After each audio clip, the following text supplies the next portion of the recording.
Hey guys, hello and welcome to exam Gyan Mantra. तो दोस्तों, जैसा कि हम लोग साइंस कवर कर रहे थे रुकमनी पब्लिकेशन से, साथ ही साथ हम लोगों का टारगेट है टॉप इसके 1450 क्वेश्चन कवर करना। क्लियर।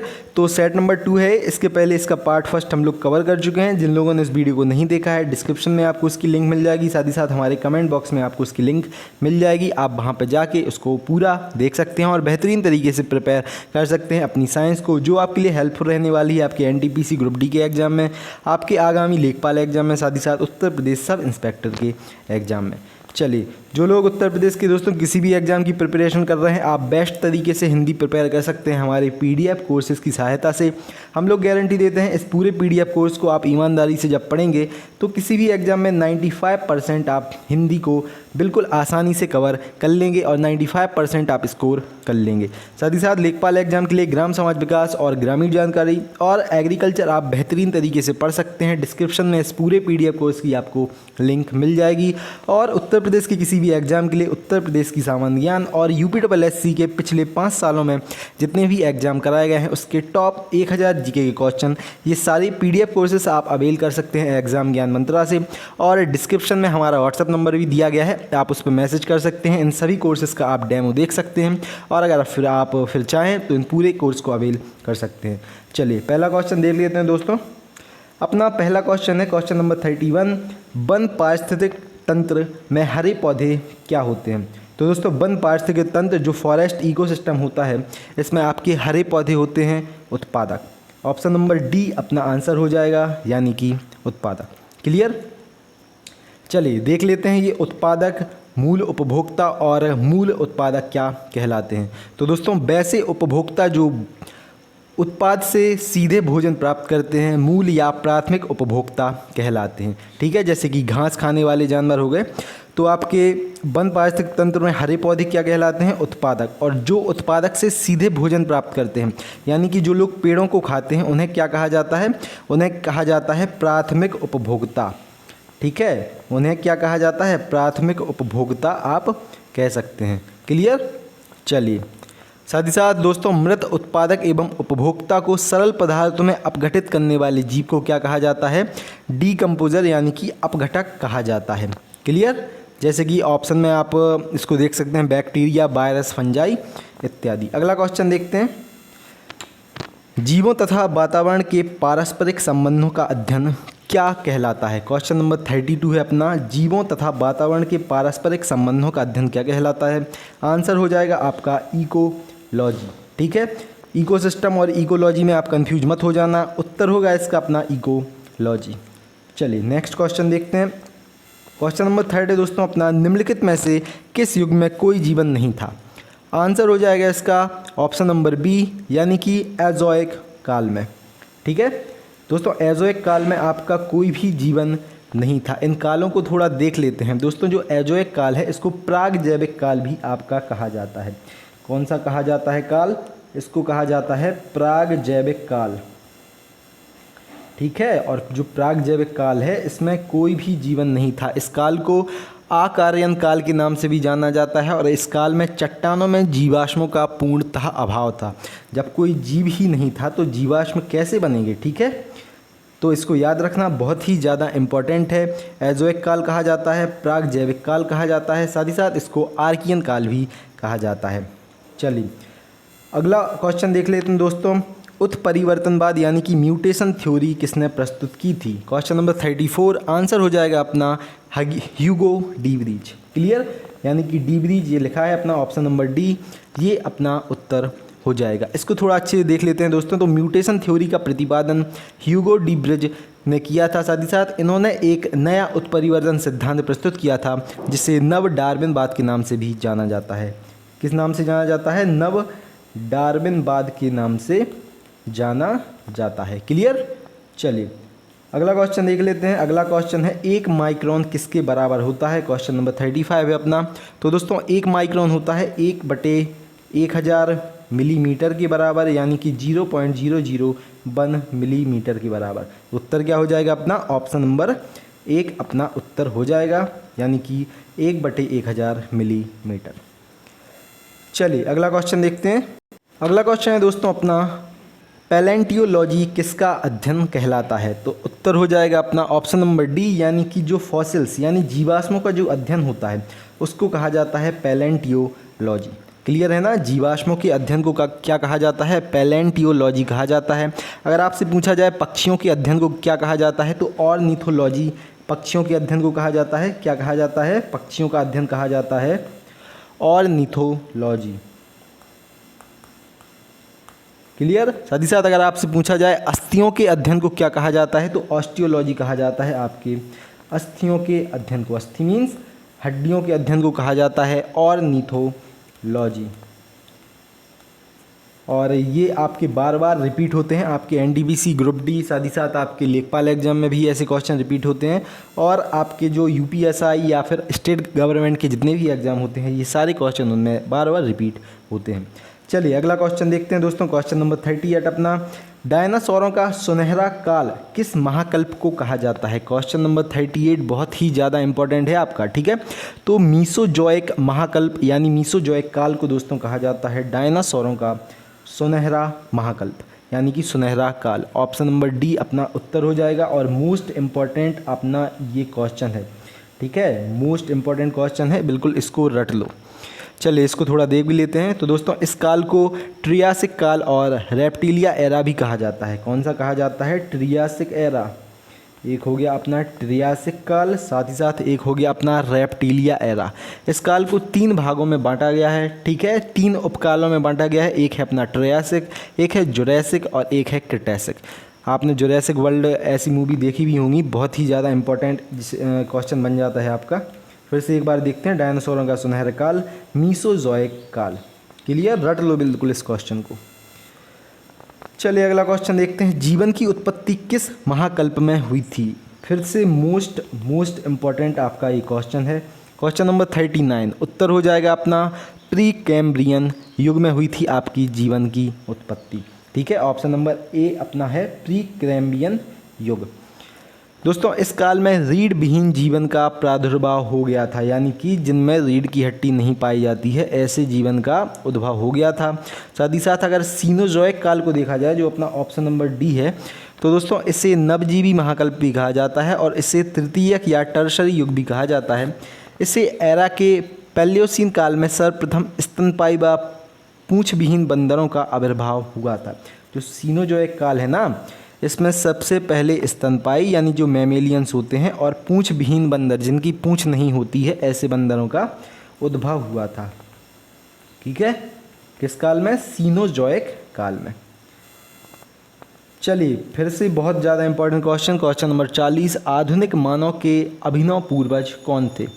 तो दोस्तों क्रो-मैग्नन मानव, ऑप्शन नंबर सी अपना जो उत्तर है हो जाएगा। क्रो-मैग्नन मानव ये थे आधुनिक मानव के अभिनव पूर्वज। इसको पूरा देख लेते हैं थोड़ा। तो दोस्तों आधुनिक मानव जिसको कहा जाता था होमो सैपियंस ही कहा जाता है, ठीक है, कि अभिनव पूर्वज निएंडर स्थल मानव भी थे। साथ ही साथ इसकी आयु आज से 20,000 से 30,000 वर्ष पूर्व अकालित की गई है, ठीक है। चलिए अगला क्वेश्चन देख लेते हैं, मानव की उत्पत्ति किस युग में हुई थी? क्वेश्चन नंबर 41 है अपना, मानव की उत्पत्ति किस युग में हुई थी? उत्तर हो जाएगा प्लायोसीन युग में, ठीक है। किस काल में हुई थी? प्लायोसीन। अपना ऑप्शन नंबर जो सी है ये उत्तर हो जाएगा। चलिए अगला क्वेश्चन देख लेते हैं। अगला क्वेश्चन है दोस्तों, चट्टानों पर रंगीन चित्रकारी सबसे पहले किसने की थी? बहुत ही ज़्यादा इम्पोर्टेंट और अच्छा क्वेश्चन है ये। उत्तर हो जाएगा अपना क्वेश्चन नंबर 42 का ऑप्शन नंबर ए, यानी कि क्रो-मैग्नन मानव ने सबसे पहले चट्टानों पर रंगीन चित्रकारी की थी। क्लियर?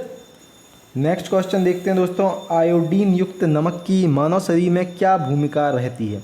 तो दोस्तों इसकी भूमिका रहती है थायराइड ग्रंथि के कार्य का नियमन करना, यानी कि ऑप्शन नंबर ए अपना उत्तर हो जाएगा।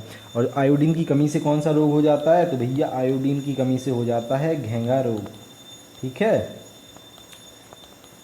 चलिए, और घेंगा रोग में क्या होता है? जो थायराइड ग्रंथि से हार्मोन्स वगैरह निकलते हैं ना, वो अनियंत्रित हो जाते हैं, ठीक है, और ये घेंगा रोग उत्पन्न हो जाता है। चलिए क्वेश्चन नंबर 44 देख लेते हैं, मानव विकास कहाँ पर हुआ था? बहुत ही ज़्यादा अच्छा क्वेश्चन, जीके के पर्सपेक्टिव से भी और आपकी नॉलेज के पर्सपेक्टिव से भी। उत्तर हो जाएगा मध्य एशिया में हुआ था मानव का विकास। ठीक है, कहाँ पे हुआ था मानव का विकास? तो मध्य एशिया में। चलिए अगला क्वेश्चन देख लेते हैं। अगला क्वेश्चन है, निम्नलिखित में से कौन आधुनिक मानव का सबसे निकटतम संबंधी है? तो दोस्तों उत्तर हो जाएगा अपना गोरिल्ला। ठीक है, गोरिल्ला है आधुनिक मानव का सबसे निकटतम संबंधी। चलिए अगला क्वेश्चन देखते हैं, किस अवस्था में एरिथ्रोब्लास्टोसिस फीटलिस रोग गर्भपात कर सकता है? ऑप्शन नंबर सी इसका उत्तर हो जाएगा, यानी कि RH+ पति तथा RH- पत्नी। ठीक है, और ऐसे क्वेश्चन आपके रेलवे में ज़्यादातर पूछे जाते हैं। ठीक है, तो इसको बिल्कुल रट लेना अगर आप NTPC ग्रुप डी का एग्ज़ाम देने जा रहे हो तो। अगला क्वेश्चन देखते हैं दोस्तों, हीमोग्लोबिन में कौन सी धातु पाई जाती है? भैया सबको पता होगा हीमोग्लोबिन में कौन सी धातु पाई जाती है? आयरन पाया जाता है ना, Fe+, यानी कि लोहा। रट लो बिल्कुल इस क्वेश्चन को। ठीक है, चलिए अगर आपसे पूछा जाए क्लोरोफिल में क्या पाया जाता है, जो हरित जो आपका क्लोरोफिल होता है इसमें क्या पाया जाता है, तो आप बताओगे मैग्नीशियम पाया जाता है। ठीक है, क्या पाया जाता है क्लोरोफिल में? भैया मैग्नीशियम बताना कि मैग्नीशियम पाया जाता है क्लोरोफिल में। चलिए अगला क्वेश्चन देख लेते हैं। पूजा हो रही है, सुबह घंटी की आवाज़ सुनाई दे रही होगी शायद, उसके लिए माफ़ी। क्या भैया पूजा हो रही है, अब होने दो। ठीक है, गुणसूत्रों पर जीनों की उपस्थिति का क्रम क्या है? ठीक है, यानी कि जो गुणसूत्र हैं उस पर जीन किस प्रकार से उपस्थित रहते हैं? तो भैया क्वेश्चन नंबर 48 रेखाकार अपना उत्तर हो जाएगा, यानी कि इस प्रकार से जीन उपस्थित होते हैं आपके गुणसूत्रों पर। ठीक है, रेखा के आकार में। अगला क्वेश्चन, क्वेश्चन नंबर 49, AB रुदरबर्ग के व्यक्ति का रुधिर किसको दिया जा सकता है? आपको पता होता है सर्वग्राही कहलाता है AB रुदरबर्ग। ठीक है, यानी कि सबसे रुधिर ले तो सकता है लेकिन किसी को रुधिर दे नहीं सकता है, तो AB सिर्फ AB को ही दे सकता है। ऑप्शन नंबर सी अपना उत्तर हो जाएगा। और O को क्या कहा जाता है? इसको कहा जाता है सर्वग्राही, या नहीं, इसको कहा जाता है सर्वदाता। ठीक है, O किसी को भी दे सकता है और AB किसी से भी ले सकता है। ठीक है, रुधिर। चलिए अगला क्वेश्चन देखते हैं, क्वेश्चन नंबर 50, निम्नलिखित में लिंग संलग्न रोग कौन सा है? उत्तर हो जाएगा दोस्तों ऑप्शन नंबर सी अपना, यानी कि कलर ब्लाइंडनेस, वर्णांधता। ठीक है, ये क्या है अपना? लिंग संलग्न रोग है आपका। अगला क्वेश्चन, विलियम हार्वे किसकी खोज के लिए प्रसिद्ध है? क्वेश्चन नंबर 51 उत्तर हो जाएगा रक्त परिसंचरण की खोज किसने की थी? विलियम हार्वे ने की थी। और कार्ल लैंडस्टीनर ने किसकी खोज की थी? जल्दी से, कार्ल लैंडस्टीनर। कमेंट बॉक्स में आप सभी को बताना है कार्ल लैंडस्टीनर ने किसकी खोज की थी। ठीक है, चलिए सभी लोग कमेंट बॉक्स में ज़रूर बताना। क्वेश्चन नंबर 52 है दोस्तों, एंटीजन क्या होते हैं? उत्तर हो जाएगा एंटीजन्स होते हैं दोस्तों एंटीबॉडी के निर्माण हेतु उत्प्रेरक। क्लियर? जो एंटीबॉडी होती है ना, शरीर की प्रतिरक्षा प्रणाली का कार्य करती है ना, यानी कि शरीर की रक्षा करती है रोगों वगैरह से, तो एंटीबॉडी के निर्माण के लिए उत्प्रेरक होते हैं एंटीजन। क्वेश्चन नंबर 52 का अपना ऑप्शन नंबर सी उत्तर हो जाएगा। क्लियर? अगला क्वेश्चन देख लेते हैं, कौन सा अंग रोगाणुओं का विनाश करता है तथा शरीर का पुलिस रक्षक भी कहा जाता है? तो दोस्तों 53 का उत्तर आप सभी को पता होगा, यकृत अपना आंसर हो जाएगा। ठीक है, यानी कि लीवर आपका आंसर हो जाएगा। चलिए अगला क्वेश्चन देखते हैं, क्वेश्चन नंबर 54, मनुष्य में मादा स्पष्ट युग्मज का संगठन क्या होता है? ठीक है, आंसर आप सभी को पता होगा 22+X होता है मादा का, साथ ही साथ 22। चलिए अगला क्वेश्चन देखते हैं। अगला क्वेश्चन है दोस्तों, टर्नर सिंड्रोम क्या होता है? भैया ये टर्नर सिंड्रोम ये आपसे पूछा गया है क्वेश्चन नंबर 55 में। तो दोस्तों XO, ठीक है, X0 भी आपको इसको कह सकते हैं, इसको थोड़ा देख लेते हैं। तो दोस्तों टर्नर सिंड्रोम की संख्या, टर्नर सिंड्रोम में जो संख्या होती है गुणसूत्रों की, ये कितनी हो जाती है?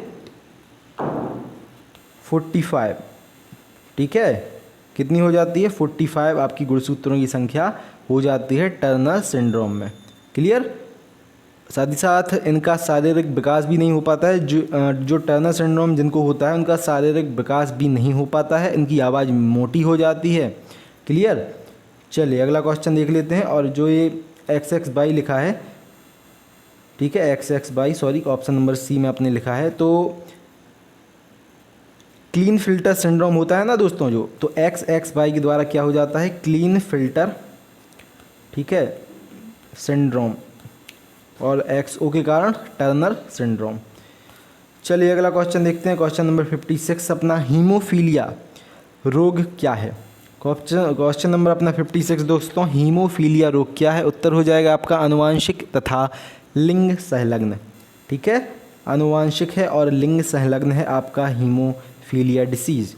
क्वेश्चन नंबर 57 देखते हैं, पिता ए रुधिर वर्ग और माता बी वर्ग की हो तो इनकी संतानों में कौन सा रुधिर वर्ग संभव है। भैया कोई भी संभव है, ऑप्शन नंबर डी अपना उत्तर हो जाएगा। ये बात बिल्कुल मायने नहीं रखती कि ए किसका है बी किसका है, कोई भी रुधिर वर्ग आपका हो सकता है। क्लियर। चलिए अगला क्वेश्चन देखते हैं, श्वेत क्रांति नाम किससे संबंधित है। उत्तर हो जाएगा दोस्तों ऑप्शन नंबर बी यानी वर्गीज कुरियन से संबंधित है श्वेत क्रांति, ठीक है। और इसके अंतर्गत क्या हुआ था, दुग्ध का उत्पादन, ठीक है, और MS स्वामीनाथन से हरित क्रांति संबंधित है। क्लियर। चलिए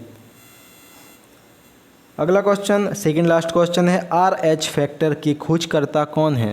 क्वेश्चन नंबर 59 अपने, आंसर हो जाएगा लैंड स्टीनर एवं बीनर, ठीक है, ऑप्शन नंबर डी अपना उत्तर हो जाएगा। RH फैक्टर की खोज किसने की थी, तो कार्ल लैंड स्टीनर एवं बीनर ने की थी RH फैक्टर की खोज। लास्ट क्वेश्चन देखते हैं दोस्तों, सूत्री विभाजन की बीच किस अवस्था में गुणसूत्र विपरीत ध्रुवों की ओर गति करते हैं। किसके मतलब किसके बीच भैया गुणसूत्र विपरीत ध्रुवों के बीच गति करते हैं, किस विभाजन के बीच।